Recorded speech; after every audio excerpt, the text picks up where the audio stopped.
Selamat sejahtera. Okey.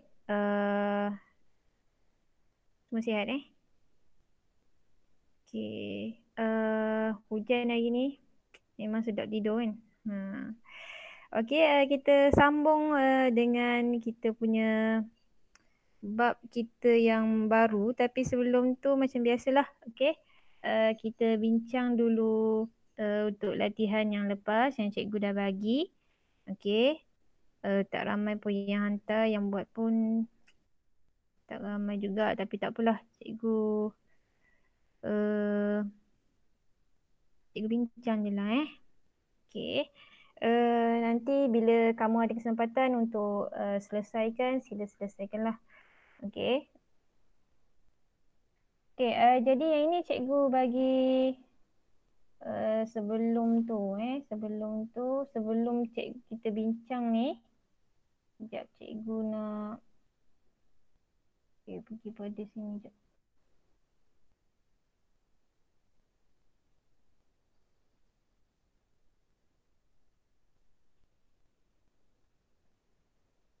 Okey.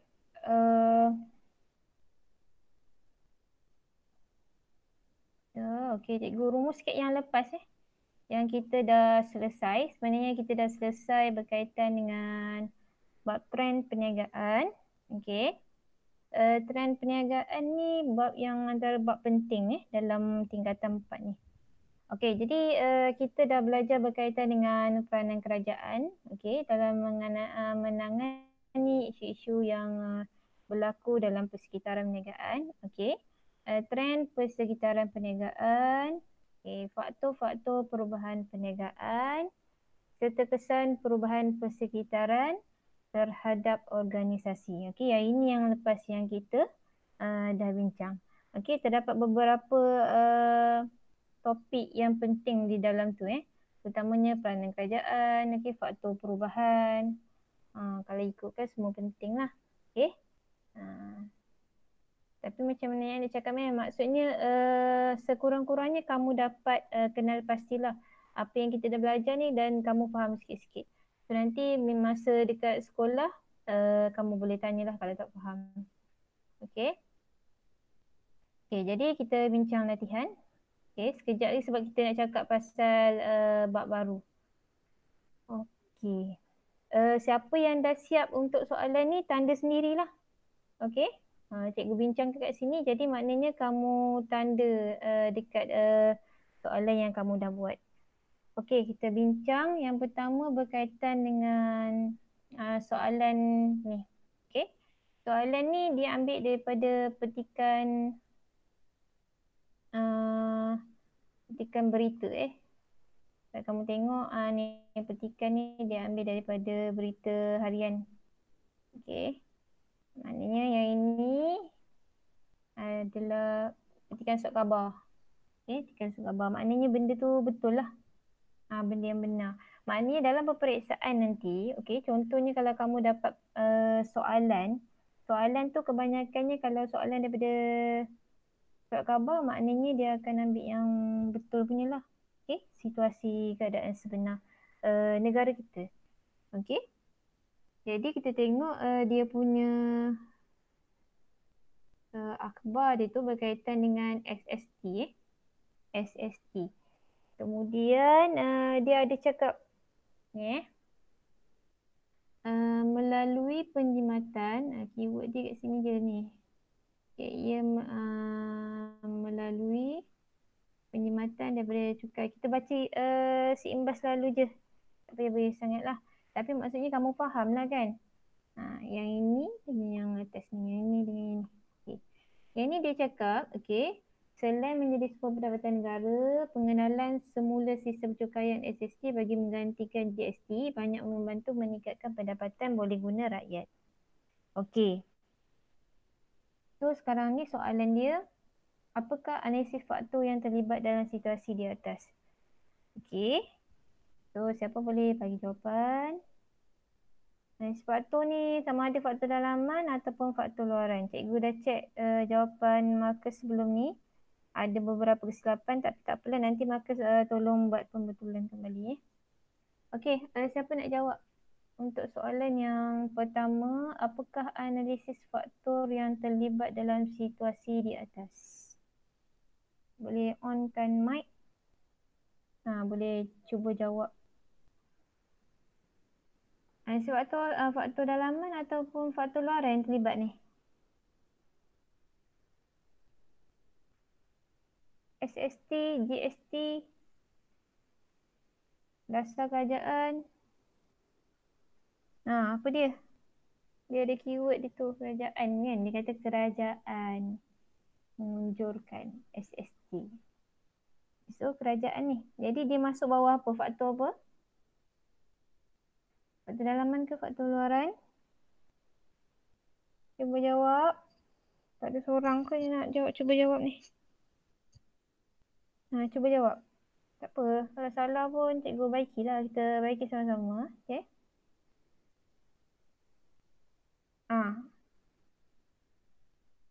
Cuba jawab.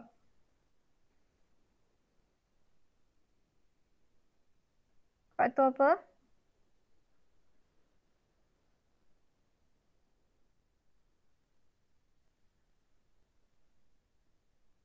Dalam. Faktor dalam. Faktor dalam dalaman.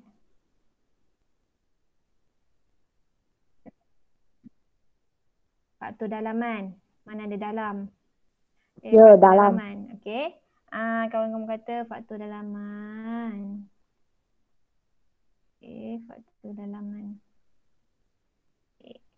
Tapi jawapan dia bukan faktor dalaman. Okey, jawapan dia bukan faktor dalaman. Okey, jawapan dia adalah faktor. So, jawapan pertama, analisis faktor yang terlibat dalam situasi di atas ialah analisis. Tulis cantik sikit. Kepala jawapan tulis analisis faktor yang terlibat ialah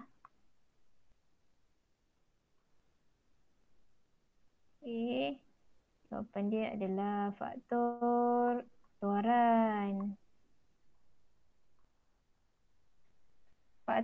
Kalau faktor dalaman, dia berkaitan dengan organisasi.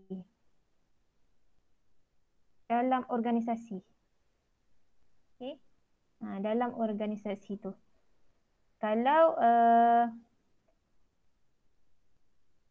luaran maknanya luar.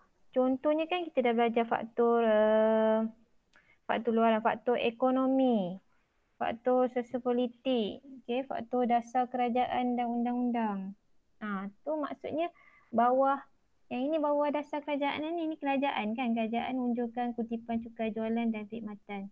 So jawapan dia adalah faktor luaran. So dapatlah 1 markah. Dapat 1. Tak apa, baiki. Okey. Cuba baikilah. Okey. So, seterusnya 1 markah dah dapat. Saya tak dapat, tak apa. Baiki. Okey, soalan nombor 2. Soalan nombor 2 dia kata pasal kesan perubahan persekitaran. So, beritahu je lah apa kesan dia. Okey. So, kepala jawapan kesan perubahan bagi dia kata pasaran. Okey. Kamu buat betul-betul lah, cikgu ni dah paksa tulis dekat komputer jadi agak tak berapa cantik. Kesan perubahan.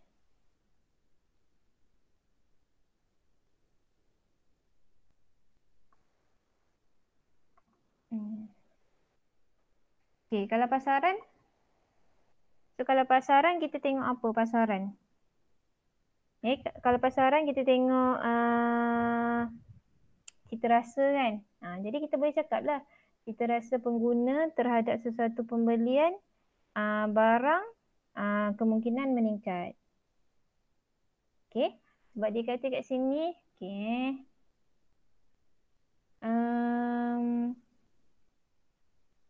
Okey, yang dekat sini.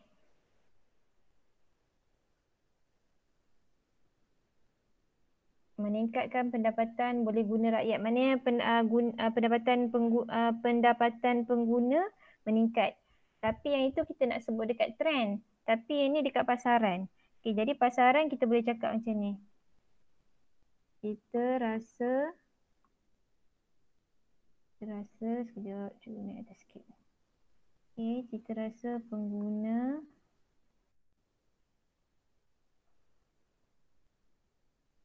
terhadap suatu barang meningkat. Ini kamu bagi contoh je lah. Okay, yang lain contohnya macam apa lagi? Ataupun kita kata gaya hidup lah. Gaya hidup lah, kita rasa macam tak berapa sesuai. Okay, gaya hidup pengguna. Okay, gaya hidup pengguna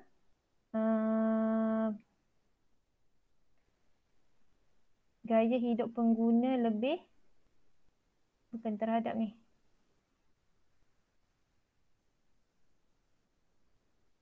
Berubah. Ialah daripada tak mampu kepada mampu. Ataupun daripada maksudnya daripada hidup sederhana kepada gaya hidup yang mewah. Itu maksud kesan pasaran ni, kesan perubahan pasaran. Okey, selain daripada tu kita nak cakap pasal kemasukan barang import. Jadi kemasukan barang import berkurang ke meningkat? Kemasukan barang import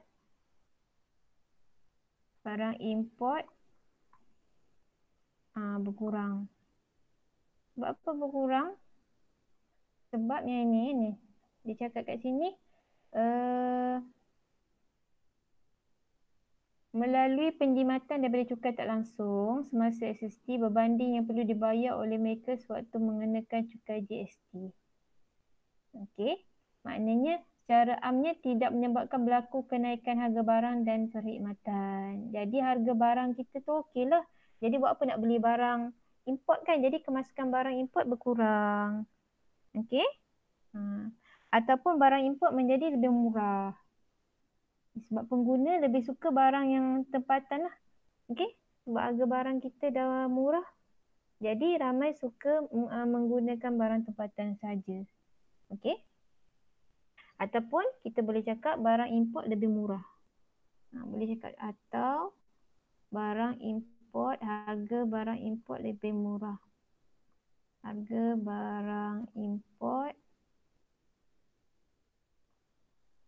lebih murah.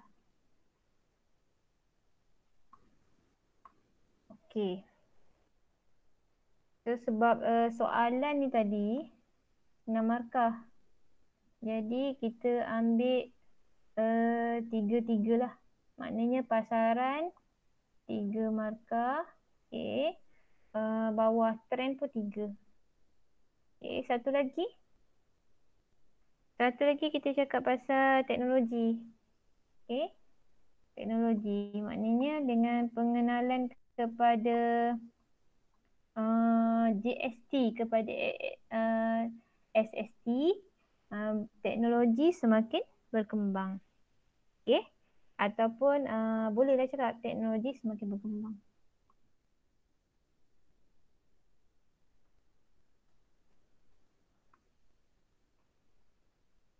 Ataupun barang baru, teknologi terkini semakin berkembang.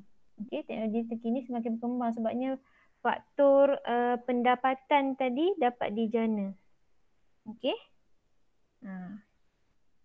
Maknanya kurang pengenaan cukai tadi. Okey, bila kurang cukai maknanya harga sesuatu barang berasaskan teknologi lebih murah. Okey. Okey, dah sempat salin tak?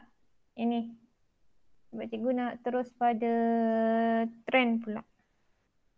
Okey, sebab pasal trend. Okey, kita pergi pada trend pula Sebab dia cakap pasal pasaran dan juga trend. Jadi trend. Dan kita nak cakap pasal guna tenaga lah. Kalau cukai, kalau kita kata cukai penggunaan SST kepada cukai GST, maknanya penurunan dalam guna tenaga akan menyebabkan kadar pengangguran yang meningkat. Maknanya kalau kerajaan maknanya cukai yang dikutip oleh kerajaan kurang, maknanya guna tenaga akan meningkat, kan?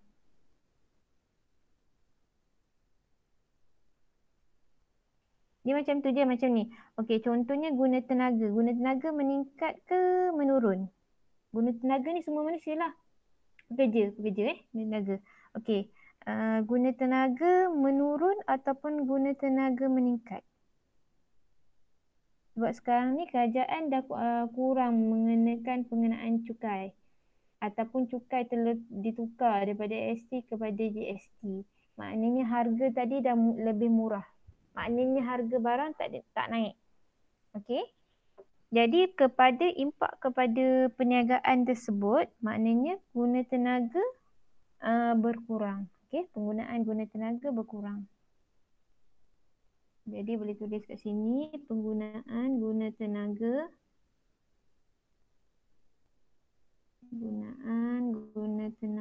berkurang.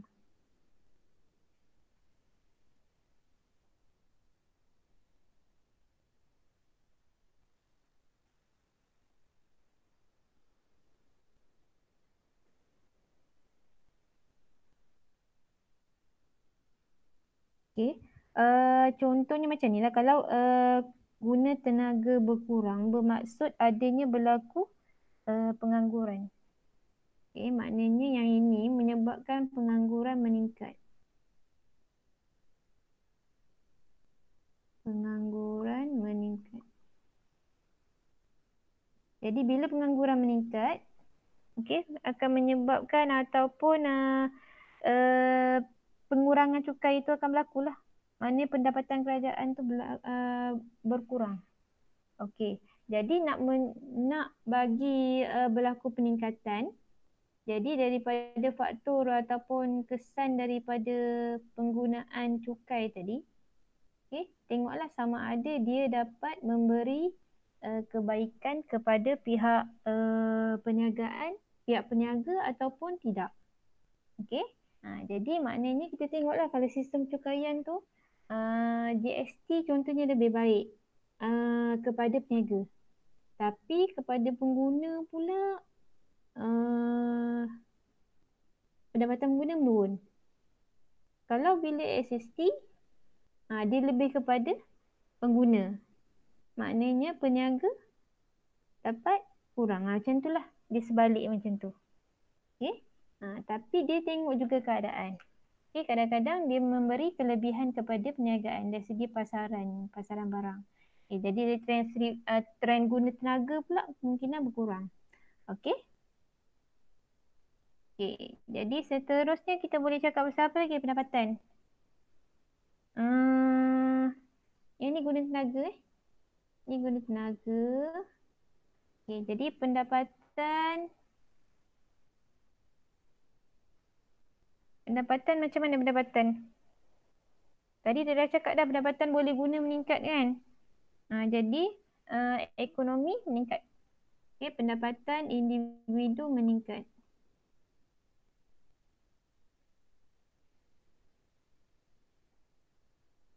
Jadi kalau peningkatan individu meningkat tadi maknanya penggunaan guna tenaga meningkat juga, kan? Sebab dia nak kena apa? Dia nak kena upah guna tenaga. Jadi bila dah pendapatan individu meningkat, hasil daripada trend tadi, maknanya penggunaan guna tenaga bertambah lah. Maknanya sumber manusia yang perlu digunakan akan bertambah. Jadi akan menyebabkan kadar pengangguran berkurang. Okey. Pendapatan individu meningkat, guna tenaga pun akan meningkat. Okey. Lagi. Ekonomi negara berkembang. Negara berkembang.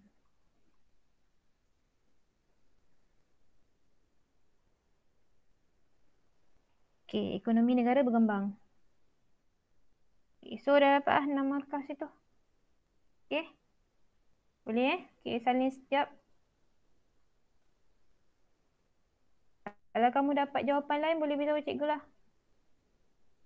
Okey. Ada jawapan lain-lain tak? Kalau contoh undang-undang, kan sebab kesan perubahan persekitaran ni. Okey, kalau kamu tengok kesan perubahan persekitaran, kita tengok ada berapa faktor. Kalau jom Okay, kalau kesan perubahan persekitaran ni, kita tengok pada satu, kita tengok pasaran. Pertama, kita tengok pasaran. Yang kedua, kita tengok trend. Trend pengguna ataupun trend guna tenaga. Okey, trend pendapatan. Dan satu lagi, kita tengok undang-undang. Okey. Maknanya kalau undang-undang ni dasar kerajaan lah. Maknanya nak melindungi, contohnya kalau undang-undang kita kata melindungi pengguna. Melindungi pengguna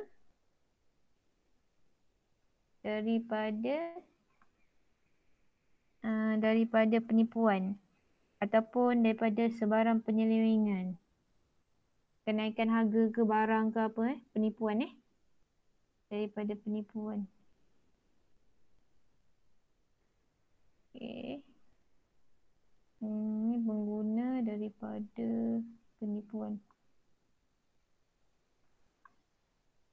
Ini tambahan Okey, kalau maknanya kalau segi undang-undang melindungi pengguna daripada penipuan. Itu kalau pengguna. Kalau dari segi peniaga, mewujudkan sistem yang lebih adil. Okey, mewujudkan sistem perniagaan yang lebih adil.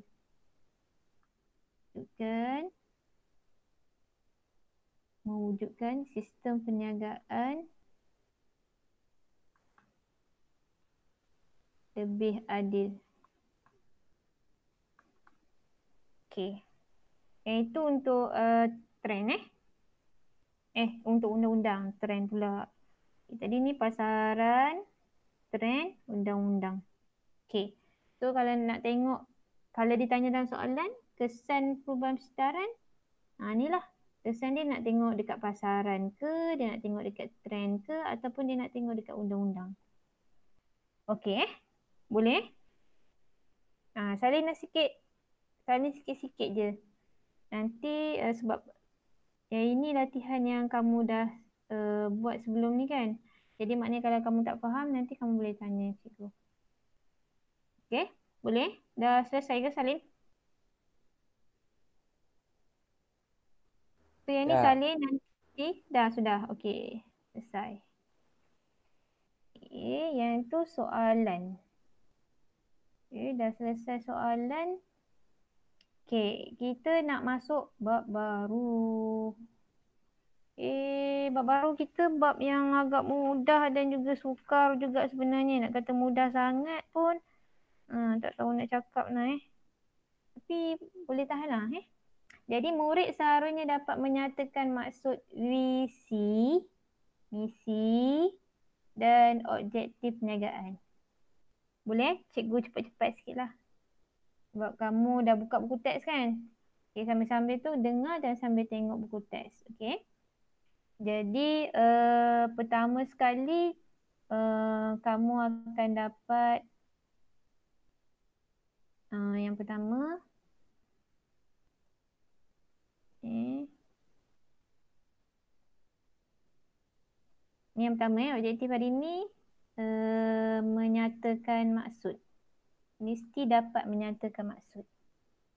Okay. Kemudian yang kedua dapat bandingkan. Membandingkan visi misi dan objektif bagi setiap organisasi. Kita akan tengok organisasi bawah organisasi bahasa keuntung, OBU, OBBU dan juga satu lagi bawah apa OBU, OBBU dan juga bawah apa satu lagi. Sekejap lagi lah kita bincang, okey? Ibu dah lupa lah pula. Okey. Jadi yang ini yang akan kita bincang sekejap lagi. Okey, jadi jom kita sebelum cikgu terang, cikgu nak bagi video dulu Kamu tengok aslinya boleh faham kot. Okey. Soft sikit.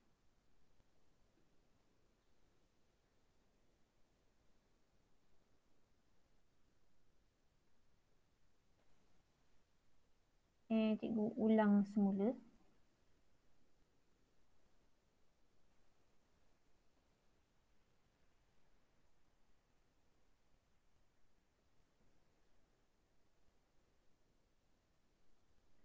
Ni yang untuk pertama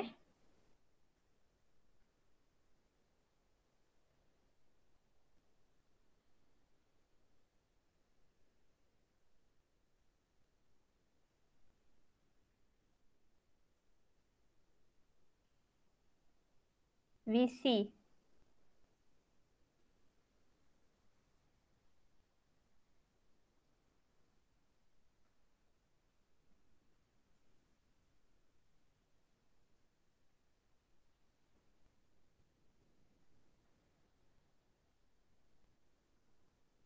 Misi.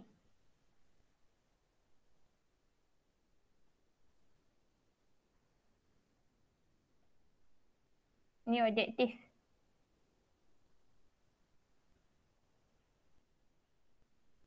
Okey, dah selesai. Okey, ini untuk bawah maksud menyatakan maksud, visi, misi dan objektif perniagaan. Okey, jadi itu seimbas lalu lah. Maksudnya boleh tangkap ke? Sebab laju Apa kalau laju nanti cikgu bagi lagi dia punya video tu dekat dalam Telegram Nanti kamu boleh tengok lah. Okey. Okey, jadi tadi dia ada cakap pasal visi tadi. Kalau kamu tengok yang pertama tu, dia dah bagi pada kamu sedikit ulasan berkaitan apa itu visi. Jadi untuk bab ni kita fokus kepada visi lah. Visi, misi, objektif. Sebab dekat perniagaan tu, apa saja jenis perniagaan mesti ada tiga-tiga ni. Ataupun dikenali sebagai VMO. VMO. Sikit. Jadi visi, dia punya keyword dia merupakan penetapan perancangan. Macam mana nak tetapkan sesuatu perancangan? Yang melibatkan fokus dan perancangan jangka masa panjang. Kamu ambil keyword je lah. Maknanya nak rancang sesuatu tu dalam jangka masa panjang. Tu visi. Okey. Nanti kamu akan tengok contoh. Apa contoh visi? Apa contoh misi? Apa contoh objektif Okey. Itu nanti untuk topik yang seterusnya. Cuma kita nak tahu sekarang ni apa maksud dia. Apa sebenarnya visi ni? Apa sebenarnya misi? Okey. Jadi dekat atas ni dia dah beritahu dah. Okey. Kat atas ni. Okey. Dia kata visi tu ni mana dia? Visi adalah perancangan yang digunakan. Jadi visi, misi dan objektif ni adalah dijadikan sebagai panduan dalam tindakan organisasi perniagaan. Okey, untuk lebih lanjut kamu boleh tengok yang dekat sini. Okey. Ini.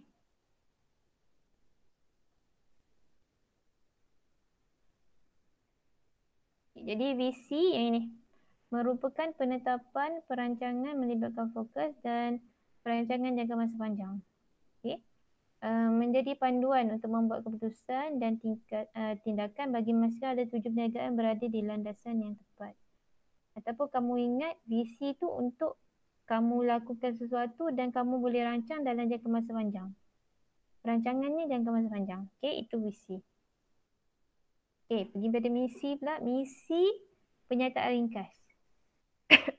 Okey, misi penyataan ringkas yang menjelaskan tujuan. Okey, ataupun matlamat sesebuah perniagaan. Dibentuk menjadi suatu ketetapan dalam melakukan aktiviti perniagaan untuk mencapai matlamat. Okey, itu misi. Satu pernyataan ringkas tentang matlamat perniagaan, tentang tujuan perniagaan. Okey, pernyataan ringkas. Okey, dan akhir sekali adalah objektif. Okey, objektif adalah merupakan pembentukan maklumat yang lebih khusus ataupun spesifik. Okey, maknanya dia nak tekan tentang sasaran, mana sasaran boleh diukur bagi membantu pencapaian tujuan organisasi. Okey, jadi setelah berkaitan dengan visi, misi, objektif. Okey, boleh nampak tak? Boleh nampak tak beza dia? Boleh tak dapat beza antara visi, misi dan objektif? Boleh? Sebab penting soalan SPM tahun 2018 dah pernah keluar tentang visi, misi dan objektif ni. Tentang berkaitan tujuan dia lah. Tujuan ni macam sama lah. Untuk maksud kan, adanya maksud. Apa sebenarnya visi tu? Untuk apa sebenarnya visi? Misi ni untuk apa sebenarnya? Okey. Itu dia punya bawah maksud. Okey. Jadi untuk soalan, untuk bahagian visi, misi dan objektif ni kamu tengok keyword je lah. Contohnya kalau misi untuk perancangan jangka masa panjang. Okey ni Kalau misi untuk penyataan ringkas tentang tujuan perniagaan. Okey, kalau objektif maknanya pembentukan, maknanya sasaran dia adalah untuk lebih spesifik. Perancangannya lebih spesifik ataupun lebih khusus. Maknanya sasaran boleh diukur. Itu je lah. Ambil yang itu supaya kamu boleh jawab soalan misi. Ataupun dia akan bagi soalan penyataan. Jadi bergantung kepada apa yang ditanya. Okey? Jadi soalan visi, misi, objektif ni memang famous jugalah soalannya. Okey? Memang akan dikeluarkan. Okey, itu maksud. Boleh? Okey. Kemudian seterusnya bawah ni. Perbandingan visi, misi dan objektif beberapa perniagaan yang berbeza. Okey, sekarang ni tadi cikgu dah cakap kan? Kita tengok OBU, Organisasi Bermultikan Untung, OBBU dan juga pertubuhan sukarela. Yang ni tadi cikgu lupa. Pertubuhan sukarela Jadi kita tengok OBU, OBBU. Yang ni kita dah belajar dalam bab 1 kan. OBU dan OBBU serta pertubuhan sukarela kita dah tengok. Okey, masa bab 1 hari tu. So yang ini dia ulang balik, cuma dia nak tengok perbandingan dari segi visi, misi dan objektif. Okey. Adakah sama ataupun berbeza? Okey. Cikgu dah buat satu video berkaitan tajuk ni untuk yang perbandingan ni. Nanti cikgu akan bagi video tu dalam Telegram ataupun dalam Google Classroom Okey. Jadi kita tengok OBU. OBU memang fokus dia untuk untung, okay, dan juga dapat memuaskan kehendak pemilik perniagaan dia lah. dari segi untuk memaksimumkan keuntungan tu. Tu OBU. Okey, jadi OBU ni boleh terdiri daripada nilai milikan tunggal perkongsian. Yang ni kamu boleh baca. Cuma cikgu nak tunjuk satu contoh. Okey. Ni FGV. FGV ni OBU lah. Dia untuk mendapatkan keuntungan. Okey, kita tengok dia punya contoh macam mana dia um, merancang dari segi aspek visi, misi dan juga objektif. Okay, so kita tengok yang ini. Oh, yang ini dia belum sebut lagi Sekejap Okay. Yang tadi tak sebut visi, misi. Okay. Yang ini daripada aspek yang ini belum lagi disebut sekarang. Nanti mungkin dalam pelayan yang lain. Okey, kita tengok yang ni dulu. So kalau OBU tadi untuk untung. Okey. Sekarang ni kalau OBBU bukan sekadar mendapatkan keuntungan, tetapi dia lebih kepada kebajikan masyarakat. Okey, dan memberi perkhidmatan kepada orang ramai. Okey, kalau kamu tengok dekat dalam buku teks yang bab yang telah kita belajar sebelum ni pun, okey, maknanya kamu memang dapat kena pasti dia untuk memberikan perkhidmatan memang berasaskan kepada kebajikan ahli dia. Okey, lebih kepada kebajikan ahli. Okey, jadi pembentukan visi, misi dan objektif OBBU tertumpu kepada kepentingan orang ramai. Okey, jadi dia menyediakan perkhidmatan yang cekap dan berkualiti kepada ahlinya. Okey, walaupun dia kata kat sini objektif OBBU dengan OBU berbeza, tetapi OBBU telah menerapkan budaya kerja korporat dalam pengurusan organisasi supaya visi, misi dan objektif boleh capai dengan cekap dan berkesan. Okey. Jadi kalau OBBU pun dia ada visi dia nak capai untuk dapat untung, OBBU pun macam tu juga tapi dia tidak sekadar mendapatkan keuntungan. Okey, tapi dia memberikan pendekatan yang lebih baik kepada ahli dia. Maknanya perkhidmatan cekap lah supaya orang boleh jadi ahli dia. Okey, kamu boleh tengok dalam contoh yang lain. Contohnya mana nak cakap banyak contoh sebenarnya OBBU ni. Yang biasa kamu boleh tengok yang dekat dalam buku teks je lah. Majlis Belia Malaysia. Okey, Majlis Belia Malaysia adalah organisasi bukan bermotifkan untung. Ataupun kamu tengok ni lah, namanya yang selalu Mercy tu. Dah dengar kan Mercy? Mercy ni dia perkhidmatan dia ataupun dia melakukan sesuatu yang memang bukan berfokuskan kepada keuntungan. Okey. Dia memang sesuatu syarikat ataupun syarikat korporat tapi dia lebih pengurusan dia lebih cekap sebab dia membantu orang lain dari segi memberi perkhidmatan. That's why bila orang dah kenal Mercy ni, ramai yang beri sumbangan. Okey? Sebab dia memang memberi perkhidmatan yang berkualiti. Okey, cekap kepada masyarakat. Okey, untuk keperluan dan kehendak masyarakat. Terutamanya keperluan lah untuk memenuhi keperluan masyarakat. Okey, waktu banjir je dia datang. Okey, waktu gempa bumi ke apa. Jadi dia memberi bantuan. Jadi kita boleh tengoklah dekat situ. Okey, jadi fokus dia tu. Okey, itu OBBU.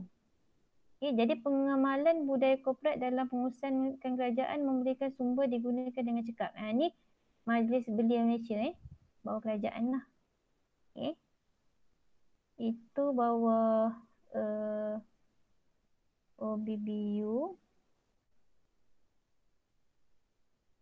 Okay. Kemudian kita tengok yang seterusnya yang ini pertubuhan sukarela. Pertubuhan sukarela ni masyarakat merupakan pelanggan utama kepada pertubuhan sukarela. Okey. Pertubuhan sukarela dengan OBBU nampak macam sama je kan? Okey. Kita tengok sini Pencapaian misi dan objektif tujuan sukarela bergantung kepada pengurusan organisasi yang dapat menarik ahli menjalankan aktiviti yang telah dirancang secara sukarela. Jadi aktiviti yang dirancang menyumbang kepada pencapaian misi dan objektif tujuan sukarela. Okey, contohnya persekutuan pengakak. Maknanya dia adalah dia punya aktiviti dia. Maknanya bercorak kebajikan dan faedah bersama. Lebih berfokus pada perkhidmatan yang disediakan untuk ahli dan masyarakat. Lebih bercorak aktiviti selara dengan tujuan organisasi tersebut didaftarkan. Lebih dikenali dengan nama persatuan, kelab, yayasan dan angkatan. Okey? Yang ini ni bawah perubahan sukarela. Tadi mesti tadi nak kata OBBU ataupun pertubuhan sukarela.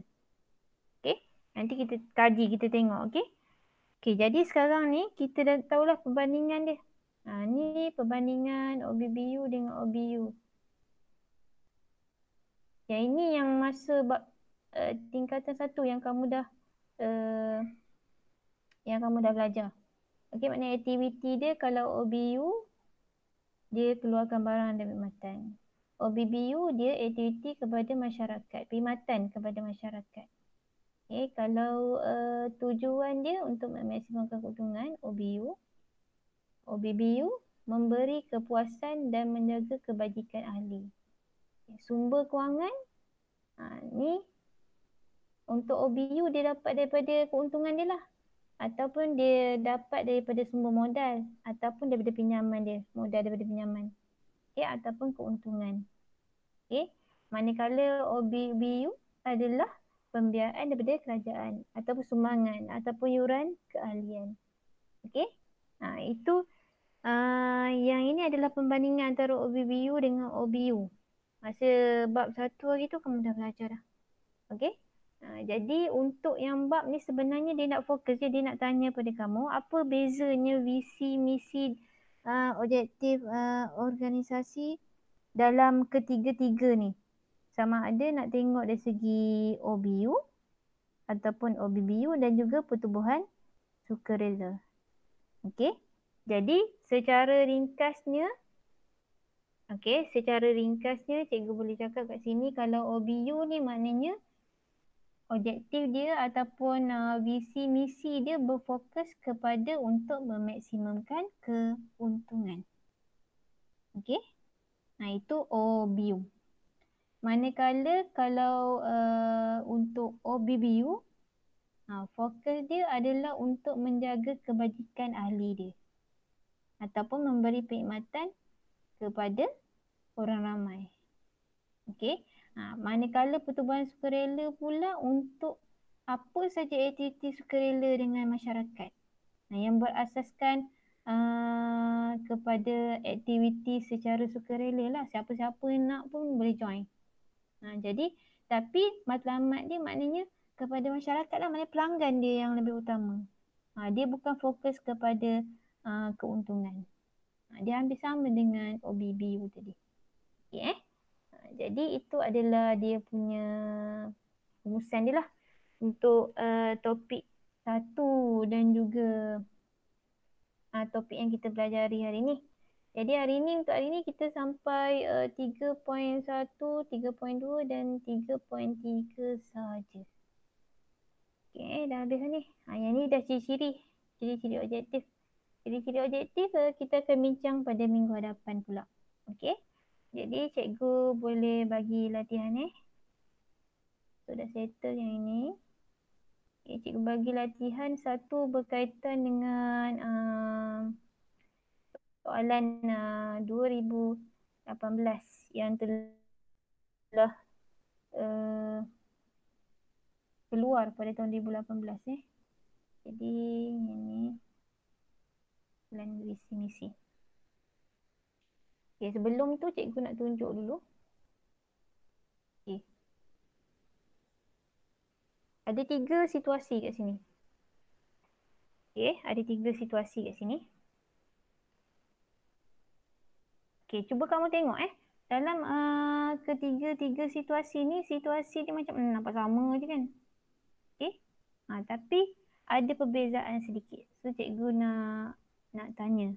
Okey, contohnya situasi pertama.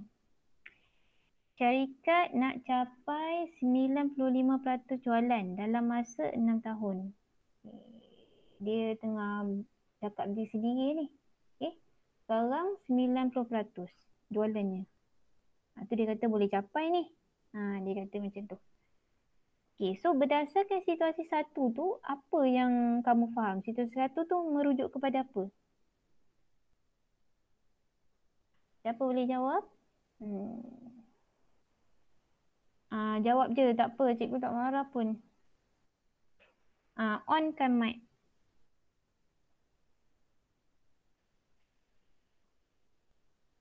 Okay. Cuba jawab. Kita ada V, kita ada M, kita ada O. VMO. Okay. Visi, misi, objektif. So yang mana? Situasi satu tu berkaitan dengan apa? Visi. Apa? Visi. Betul. Macam mana kamu tahu tu visi? Penetapan perancangan melibatkan fokus dan perancangan jangka masa depan panjang. Jangka masa panjang. Jadi jangka masa panjang kat sini lebih daripada, kalau kat sini cikgu tulis sikit, maknanya lebih daripada 5 tahun. Perancangan dia lebih daripada 5 tahun. Jadi perancangan lebih daripada 5 tahun ni 6 tahun kan. So maksudnya tu fokus kepada visi. Okay. Kita pergi pula yang seterusnya, situasi kedua. Okay, situasi kedua. Ali sedang chat dengan pekerja dia. Hello Din, jangan lupa beri latihan internet banking pada staff macam tu lah. So, nak cakap pasal apa ni? Situasi kedua ni. Boleh agak-agak tak? Siapa boleh agak? Situasi kedua tu. Dia berkaitan dengan apa?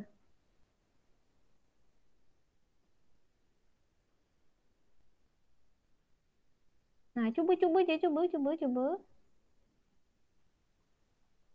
Maksudnya dia fokus dia kat sini adalah memberi latihan kepada pengguna ataupun maksudnya sumber lebih cekap. Sumber manusia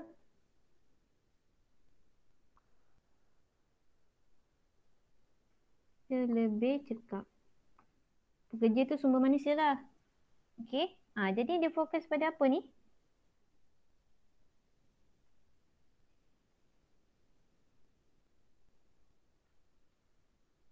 Misi ya? Cuba. Misi. Betul tu misi. Tulis balik semula. Sumber dapat digunakan lebih cekap. Dapat digunakan. Sumber dapat digunakan lebih cekap. Ni lebih kepada misi lah. Okay, misi ni maksudnya kita agihkan sumber tadi mudah. Maknanya mudah nak agihkan sumber. Maknanya sumber tadi, contoh sumber ni sumber manusia. Okay. Sumber fizikal, peralatan dia maknanya dapat digunakan dengan lebih cekap. Dengan cara macam mana? Contohnya kita bagi latihan lah kepada pekerja. Okay. Okay, jadi yang ini bersamaan dengan misi. Okay, last sekali. Alice, di bahagian pengurusan dah beritahu semalam misi dan visi kena selaras dengan pengurusan yang lain. So yang ini lebih pada selaras. Objektif. Okay, betul. Objektif. Okay. Pokok dia, maksud dia ni, dia punya keyword dia ni selaras. Okay, kalau yang ini maknanya staff lah. Kecekapan staff. Okay. So, itu berkaitan dengan situasi. So, kadang-kadang dia ada keluar soalan dalam soalan objektif. Dia bagilah situasi. Pandai-pandai lah kamu tengok keyword dia kat mana. Okay, berkaitan dengan visi, misi dan objektif. Okay, settle habis. Kita tengok soalan terakhir sekali. Okay. Bolehlah salin soalan ni. Boleh salin dalam buku. Ini soalan SPM 2018 SPM 2018. Dia nak dua je. Dua misi, dua visi, dua objektif. Okay, kamu ambil je mana-mana jawapan dekat dalam maknanya dalam buku teks tu. Tapi ringkas je lah. Tak payahlah tulis banyak-banyak sangat. Maknanya apa yang kamu faham tentang visi, apa yang kamu faham tentang misi, apa yang kamu faham tentang objektif. Okey, cikgu beri masa lah sekejap. Bolehlah 2-3 minit. Okey. Tuliskan kamu punya jawapan dalam buku latihan. Tulis tarikh dengan hari-hari ni. Okey. Cikgu, soalan atas tu nak buat dalam buku tak? Yang ada gambar orang tu ke? Ya. Ada gambar orang tu tak apa, nanti cikgu masukkan dalam Telegram. Cikgu Okay. yang ni buat yang ini dulu.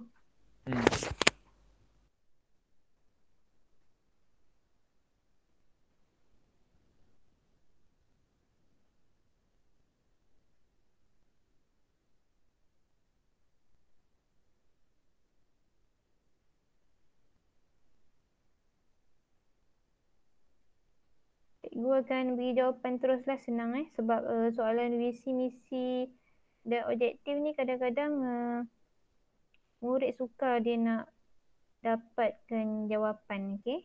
Tapi kalau kamu tengok dekat buku teks tu senang je, kamu ambil je dua maksud ataupun maksud dengan konsep ataupun tujuannya hampir sama je. Okey. Jadi kamu boleh ambil dekat maksud tu. Okey. Tapi kamu kena fokus pada perniagaan lah. Dia visi ni apa? Tujuan dia apa dalam perniagaan tu? Kena sesuaikan dengan jawapan kamu.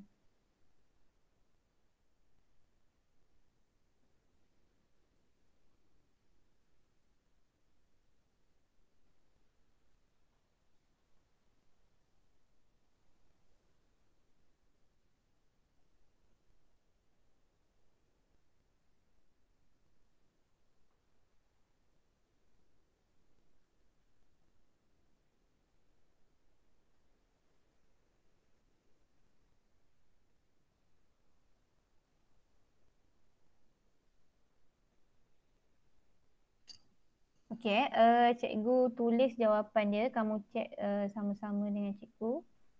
Okey. So, kepala jawapan untuk soalan macam ni tak perlu kepala jawapan lah. Ataupun kamu tulis macam ni. Nombor 1. Tujuan visi ditetapkan. Inilah. Okey. Yang pertama. Buat macam tu je. Senang je. Okey. Sebab dia fokus pada visi. Jadi kita pun tulislah visi. Visi untuk apa? Okay, kita dah cakap tadi yang senang. Maknanya kita kata nak mencapai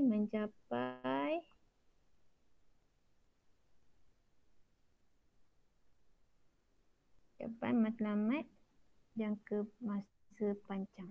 Okey, mencapai matlamat dalam jangka masa panjang. Okay, ini untuk visi. Memang fokus dia untuk jangka masa panjang. Contohnya 5 tahun ke atas. Maknanya melebihi 5 tahun. Tulislah situ melebihi 5 tahun. Melebihi 5 tahun. Ataupun kamu kata jangka masa panjang tu pun dah sebenarnya refer kepada melebihi 5 tahun tu. Okey? Okey, itu jawapan yang pertama. Okey, sebab dia nak 2. Carilah satu lagi. Yang senang je. Ialah tujuan dia untuk menetapkan hala tuju. Okey, menetapkan hala tuju.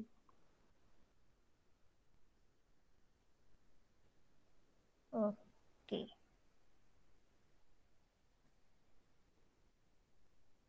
Hala tuju ni apa? Hala tuju ni macam masa depan dia lah. Apa yang dia nak tetapkan? Apa yang dia nak rancangkan untuk hala tuju perancangan organisasi tu untuk masa depan dia? Apa dia? Okey. Jadi dia kena tetapkan hala tuju organisasi tu. Okey. So dapat 2 markah kat situ. Boleh lah tulis satu lagi. Sebagai garis panduan. Okey. Sebagai garis panduan.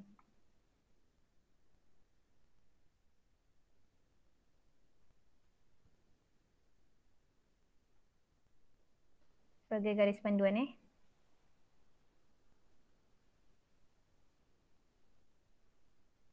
Dah tutup pula.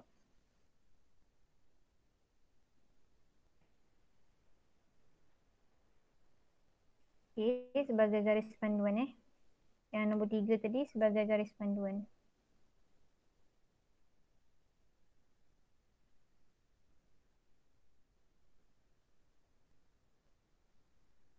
Okey, sebagai garis panduan. Bolehlah. Okey. So, itu visi. So, dapatlah 2 markah. Okey. So, sekarang ni nombor 2 pula. Misi. Misi. So, misi dia, tujuan dia untuk apa? So, yang pertama, kamu boleh tulis untuk misi ni untuk mengagihkan sumber. Mudah untuk mengagihkan sumber. Okey. Mudah untuk mengagihkan sumber.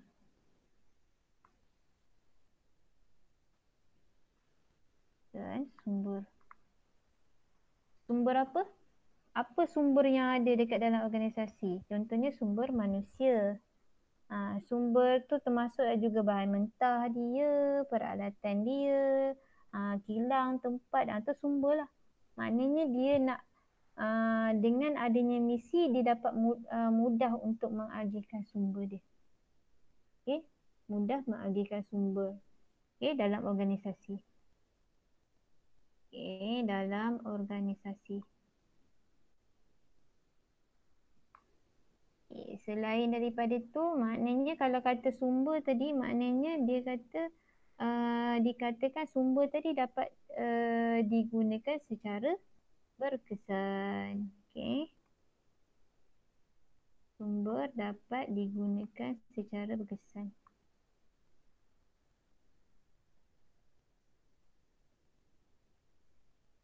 Secara berkesan.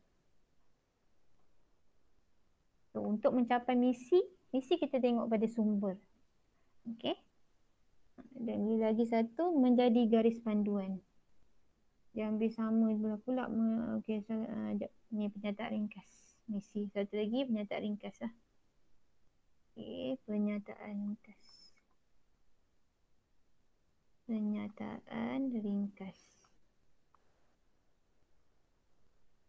Pernyataan ringkas ni berkaitan dengan apa? Pernyataan ringkas untuk capai visi. Okey.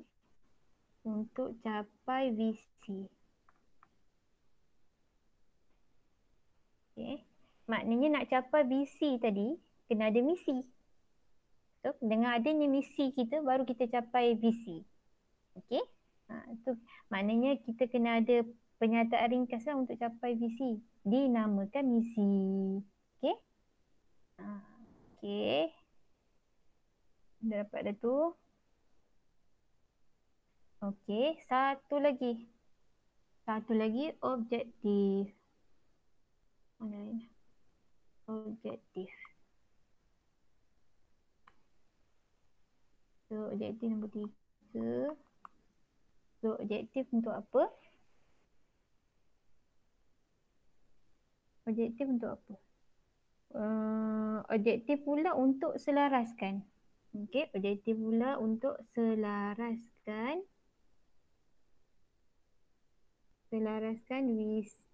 penyataan visi, penyataan misi dan visi. Okey. Dengan adanya objektif ni kita dapat selaraskan visi dan misi lah. Okey.